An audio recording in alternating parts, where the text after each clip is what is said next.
Skupština opštine Bela Crkva u petak 14. marta održala je 5. redovnu sednicu kojom je predsjedavao predsjednik Skupštine Marijan Aleksić. Pred odbornicima je bilo 7 tačaka dnevnog reda. Odbornici su najprije usvojili predlog odluke o angažovanju završnog računa budžeta opštine za 2024. godinu.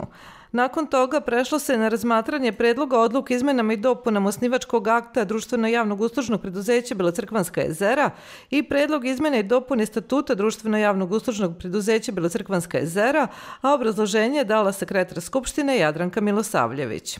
Od nadzornog odbora ovog preduzeća dobili smo neku vrstu inicijative da se njihov osnivački akt izmeni u delu delatnosti koje inače oni ne obavljaju.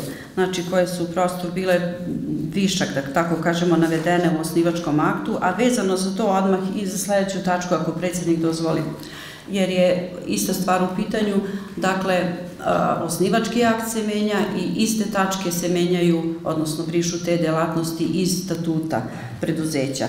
To su recimo, pošto vi to nemate šta je brisano, na primer, to su neke usluge, samo malo da vidim, usluge hotela, trgovinska delatnost, trgovanje recimo kafom, pićima i tako dalje, znači nešto što ovo preduzeće stvarno i ne radi.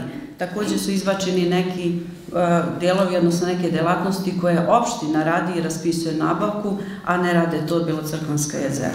Odbornici su većinom glasova usvojili ove odluke kao i predlog kadrovskog plana istorijskog arhiva i Narodne biblioteke Bela Crkva za 2025. godinu. Usvojena je odluka o pristupanju otuđenja nepokretnosti iz javne svojine opštine Bela Crkva prikupljanjem pismenih ponuda.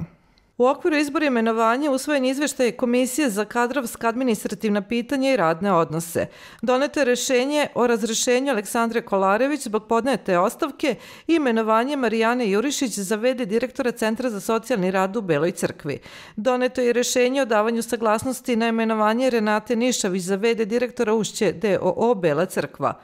Doneto se rešenje o imenovanju članova radne grupe za ozelenjavanje opštine Bela Crkva i radne grupe za izradu predloga plana rešavanja problema pasa lutalica na teritoriji opštine Bela Crkva.